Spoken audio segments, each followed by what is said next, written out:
जय हिंद दोस्तों। I hope आप लोगों को आवाज़ क्लियर आ रही होगी। तो इस सीरीज़ में हम लोग क्लास 12 की सोशलॉजी जो 2 बुक है उसे कवर करने जा रहे हैं। तो ये पहली बुक है, आप देख सकते हैं, इंडियन सोसाइटी, और ये उसका कंटेंट है। ये बुक 1 है आपकी।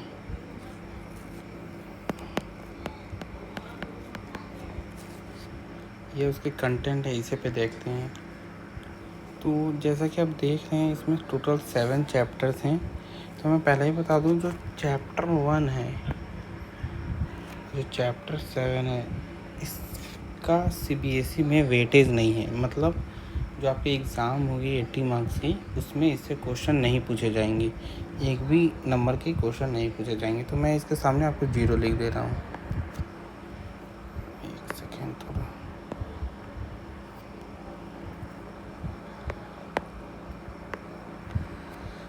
ये 0 मार्क्स, आप समझ रहे ऐसा।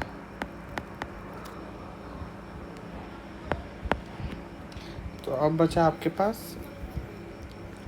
1 2 3 4 5 चैप्टर। देखिए, जैसे कि आप लोगों को पता होगा कि टोटल 2 बुक हैं, तो दोनों बुक से 40 मार्क्स के वेटेज हैं। जैसे बुक 1 और बुक 2 40 मार्क्स 40 मार्क्स। अब इसमें क्या है, सीबीएसई हर बार कुछ चैप्टर डिलीट कर देती हैं। तो यूजुअली चैप्टर 4 डिलीटेड रहता है और एक आपका, हाँ, इसमें बस चैप्टर 4। तो टोटल बचा 4 चैप्टर हैं जो आप पढ़ने हैं एग्ज़ाम के लिए। 1 2 3 4। अगर बाई चांस चेंजेस होते हैं तो हम लोग उसे कवर कर लेंगे। तो बुक 1 में आप देख सकते हैं 4 चैप्टर्स हैं जो आपको कवर करने हैं। बुक 2 का हम लोग बुक 2 के बुक के इंट्रोडक्शन में देख लेंगे। ये बुक 1 का इंट्रोडक्शन है।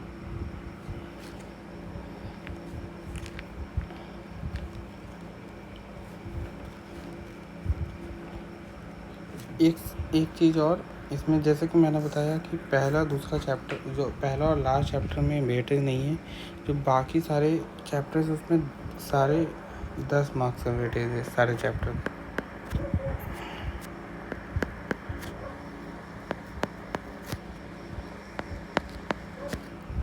तो जो भी चैप्टर 4 चैप्टर जो आपको इस बुक से पढ़ना है, बुक 1 से, वो 10-10 मार्क्स का होगा।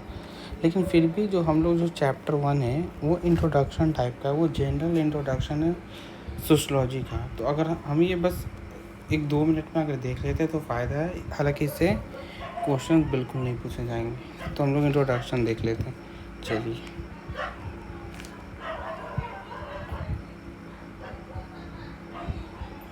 देखिए, ये chapter 1, introducing Indian society.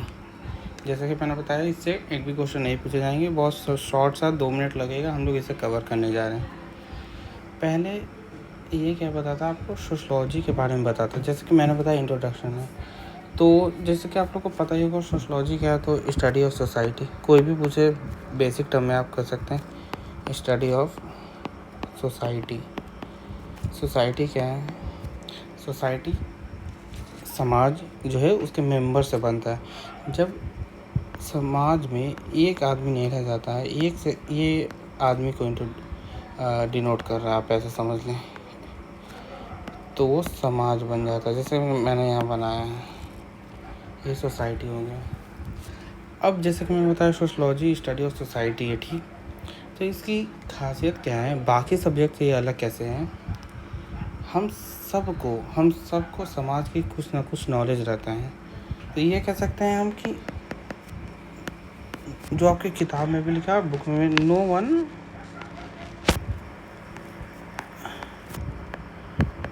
Starts from zero. क्योंकि आखिर तो हम सोसाइटी में ही रह रहे हैं, तो हमें पता है कुछ ना कुछ, तो आपको भी पता होगा, हमें भी पता है। आप, क्योंकि आप ये ऐसा चीज़ है जो आप हर दिन ऑब्जर्व कर रहे हैं, राइट। तो आपको पता है कि हाँ, कुछ चीज़ें ऐसे होती हैं। ना कि मैथमेटिक्स में, मैथ में क्या होता है, आपको फार्मूला पहले जानना पड़ता है, फिर जाके आप क्वेश्चन को सॉल्व कर पाते हैं। इसमें ऐसा नहीं है। तो पहला पॉइंट कि no one starts from zero, ये तो आप समझ गए। दूसरा, इससे हम क्या समझें कि no one start from zero से कि सोशोलॉजी जो भी है का हमारे पास प्रायर नॉलेज है, मतलब प्रायर मतलब पहले से नॉलेज है, तो वाह ये तो बढ़िया हुआ। आप लोग सोचेंगे पढ़ने के लिए, बिल्कुल बिल्कुल इसका एडवांटेज है, लेकिन इसके साथ साथ डिसएडवांटेज भी है। ये कैसे देखते हैं, जैसा कि मैंने मान लीजिए मैं तीनों को कुछ ना कुछ सोसाइटी के बारे में पता है, तीनों के अपने अपने फैमिली है, तीनों कहीं ना कहीं रहते होंगे। इस वाले जो छोटू हैं ये थोड़ा सही जगह पे नहीं रह पाया, ऐसा जगह पे रहा जहाँ नेगेटिविटी ज़्यादा है, तो इसके कारण क्या हुआ, इसे थोड़ा गलत चीज़ पता चल गया, गलत तरह से चीज़ पता चल गई, सही चीज़ जिसे हम लोग का प्रिजुडिस कहते हैं, समाज के बारे में गलत नॉलेज। जैसे हो सकता है ये जो डेमोक्रेटिक इंस्टीट्यूशन है उसके खिलाफ हो कि नहीं नहीं वो तो सही नहीं है, तो ये डिसएडवांटेज भी हो सकता है प्रायर नॉलेज का।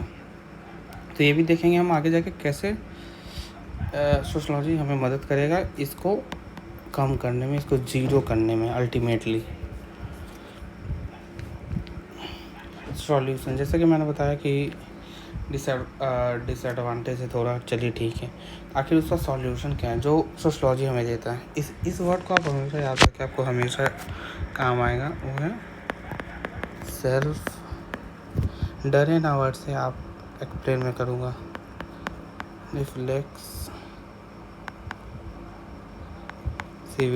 ये क्या होती है, देखिए जैसे कि एक आदमी ठीक है,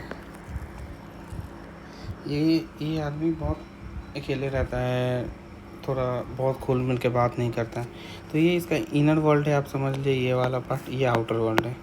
तो ये हमेशा क्या करता है, हम लोग भी ज़्यादातर हमारे जो अंदर का अपना बिलीव होता है उसी को समझ लेते हैं, यही समाज है, यही दुनिया है। ये मान लीजिए इनर है, जैसा कि बताया, ये आउटर है। तो हम क्या करते हैं, इनर व्यू ही रखते हैं बस।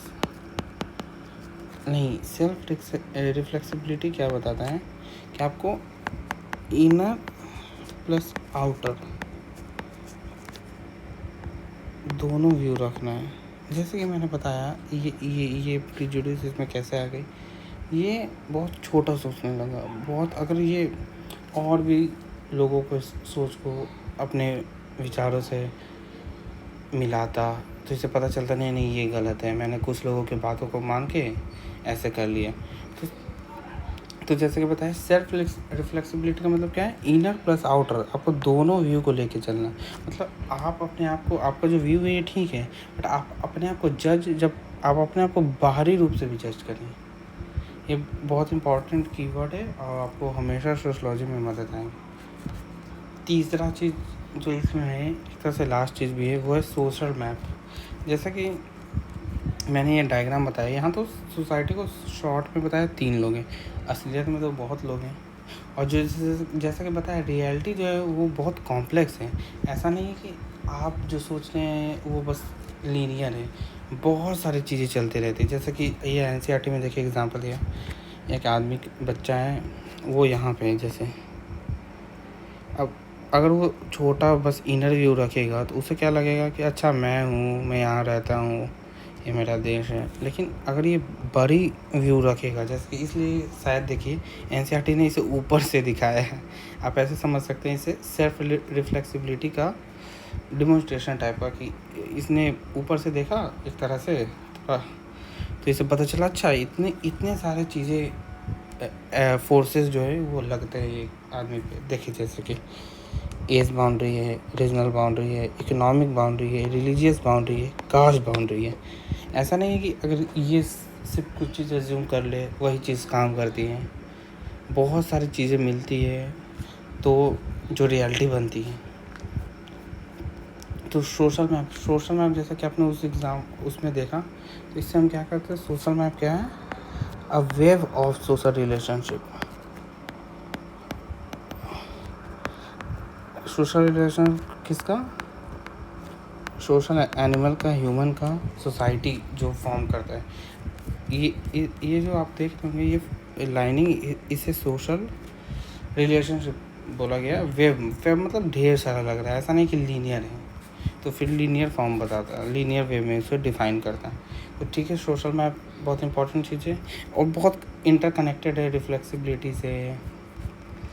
तो हाँ, ये आप याद रखें थोड़ा, मतलब इससे मार्क्स क्वेश्चन तो नहीं आएंगे, पर social map is the way of social relationship. यहाँ पे एक और चीज़, जैसे कि इससे क्या आप जानना चाह रहे हैं कि अच्छा एक चीज़ जो है उसमें बहुत सारे फोर्सेस लगते हैं, ऐसा नहीं है कि बस एक ही चीज़, एक ही फोर्स लग रहे हैं। फॉर एग्ज़ाम्पल, इस एग्ज़ाम्पल से आप बिल्कुल क्लियर हो जाएगा। एक सोशोलॉजिस्ट हैं जिनका नाम है सी राइट मिल्स। ये आपके 11th की फर्स्ट बुक में भी, अगर नहीं भी आपको याद है, यहीं पे आपको बिल्कुल क्लियर हो जाएगा, आपको कहीं बुक भी उठाने की ज़रूरत नहीं है। इन्होंने कॉन्सेप्ट दिया था दी सोशियोलॉजिकल इमेजिनेशन, इनका थ्योरी था सोशियोलॉजिकल इमेजिनेशन। ये क्या कहते हैं, अगर कुछ भी चीज़ है, कुछ जैसे कि उसको लिंक करके हमें देखना चाहिए। जैसे मान लीजिए कोई इशू है,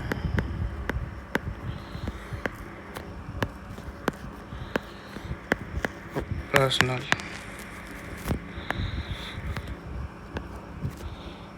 उसको सोशल लेंस से भी देखा जाए, मतलब जो भी आपका पर्सनल इशू है उसका सोशल व्यू भी देखा जाए। एग्ज़ाम्पल जैसे कि अनएम्प्लॉयमेंट, ये एग्ज़ाम्पल आप कहीं भी यूज़ कर सकते हैं सोशोलॉजिकल इमेजिनेशन की थ्योरी में, और बहुत सही है। जैसे कि मैंने बताया, पर्सनल और सोशल दोनों व्यू देखा जाए। तो पर्सनल, अब पर्सनल आदमी क्या सोचेगा अनएम्प्लॉयमेंट में कि अच्छा मेरे में इनएबिलिटी है, मेरे में कमी है, एजुकेशन क्वालिफिकेशन नहीं है, इसलिए जॉब नहीं लग पा रही है, लैक ऑफ एजुकेशन क्वालिफिकेशन। लेकिन जब आदमी सोशल व्यू देखेगा तो हो सकता है वो देखे कि जो गवर्नमेंट है वो उतना जागरूक है ही नहीं, उनमें बहुत करप्शन है। करप्शन वगैरह क्या हुआ, गवर्नमेंट के जो मेंबर्स हैं, एम्प्लॉयज़ हैं, वो क्या कर रहे हैं, पैसा लेके अपने ही लोगों को भर्ती कर ले रहे हैं। तो इस बंदे को कहाँ से, मतलब आप बताइए, एम्प्लॉयमेंट मिलेगी। तो आप बताइए, जब इसने पर्सनल को सोशल लेंस से देखा तो आंसर कुछ और आया। यही चीज़ यहाँ पे बताना चाह रहा था कि इसको जो इनर व्यू है ये ठीक है, लेकिन आउटर व्यू भी देखा जाए, बाहरी समाज का जो बड़ा व्यू है, लार्जर पिक्चर देखा जाए। जैसे ये मैं फिर से बता रहा हूँ, जो आप ये डायग्राम है इसी को दूसरे तरीके से यहाँ बताया है, वो इजी वे में मैंने बताया कि जब ये जो बच्चा है, जो आदमी है, वो बाहर से देखता है कि अच्छा इतने सारे चीज़ें जो लग रहे हैं, जैसे सी राइट मिल्स में हमने देखा, अच्छा उन्होंने बताया कि पर्सनल चीज़ को सोशल चीज़ में देखा जाए, तो हमने जाना कि अच्छा अनएम्प्लॉयमेंट में कैसे पर्सनल मेरे कारण बस नहीं हो रहा है, स्टेट के कारण भी हो रहा है, वैसे इतने सारे चीज़ लग रहे हैं, इससे भी ज़्यादा हो सकते हैं। ये चीज़ आपको सोशोलॉजी बताता है, सोशोलॉजी आपको सिखाता है। एक और टूल है, इसके बारे में ज़्यादा नहीं पढ़ना है, ये आप पढ़ेंगे, 11th में पढ़ा होगा। धीरे धीरे इसमें क्या है, इसका यूज़ किया गया पूरे बुक में, तो मैं वहाँ पे आपको इजी वे में डिनोट कर दूँगा, बता दूँगा। वो है सोशोलॉजिकल पर्सपेक्टिव। जैसे कि मैथ्स होता है, उसका फॉर्मूला होता है, ऐसे सोशोलॉजी जो है उसका सोशोलॉजिकल पर्सपेक्टिव होता है। पर्सपेक्टिव से, अच्छा पर्सपेक्टिव पढ़ने से फिर क्या ही फ़ायदा। पर्सपेक्टिव पढ़ने से क्या फ़ायदा होगा कि जैसे कि आपने अनएम्प्लॉयमेंट है, उस पर पर्सनल व्यू देखा, सोशल व्यू देखा, पर्सपेक्टिव आपको 10 व्यू और दे देगा, 10 व्यू दे देगा, तो आपके पास और ब्रॉडर पिक्चर होगा। और जो रियलिटी है, रियलिटी अल्टीमेटली तो हम लोग किसी भी चीज़ का रियलिटी ही ढूंढने के लिए सब कुछ कर रहे हैं, चाहे माइग्रेशन पढ़ें, अनएम्प्लॉयमेंट पढ़ें, इकोनॉमिक ग्रोथ पढ़ें, या कोई भी थिंक करो, तो वो रियलिटी है, मदद जो ढूंढेंगे वो टूल कौन सा काम आएगा, वो है सोशोलॉजिकल पर्सपेक्टिव, जो कि आप बीच बीच में पढ़ेंगे। मैं आपको एक बार समराइज़ करना चाहता हूँ, बस इतना ही है इंट्रोडक्शन इंडियन सोसाइटी का। हम लोग 2 बुक है, पहले बुक कवर करने जा रहे हैं। इसमें पहला चैप्टर, इसका कोई वेटेज नहीं, पर आप थोड़ा ध्यान दें। जैसा कि मैंने शॉर्ट में बताया, ये था सोशलॉजी के बारे में कि सबसे बढ़िया बात यही है कि इसमें आपको कोई प्रायर नॉलेज होने की ज़रूरत नहीं है। अपने इलाके में पढ़ा है तो ठीक है, नहीं पढ़ा तो भी ठीक है, आप इजीली कवर कर सकते हैं। सॉल्यूशन क्या है, आपको ब्रॉडर बस दिमाग खोलना है, लार्जर पिक्चर देखना है। जैसे कि आपने देखा सी रैट मीन्स के थ्योरी द्वारा। अब हम नेक्स्ट जो वीडियो, उसमें जो पहला चैप्टर है डेमोग्राफी, उसे कवर करेंगे। उसका वेटेज है 10 मार्क्स, उसे अच्छे से हम लोग पढ़ेंगे, क्वेश्चन एक्सपेक्टेड क्वेश्चन देखेंगे। So okay, see you in next video. जय हिंद।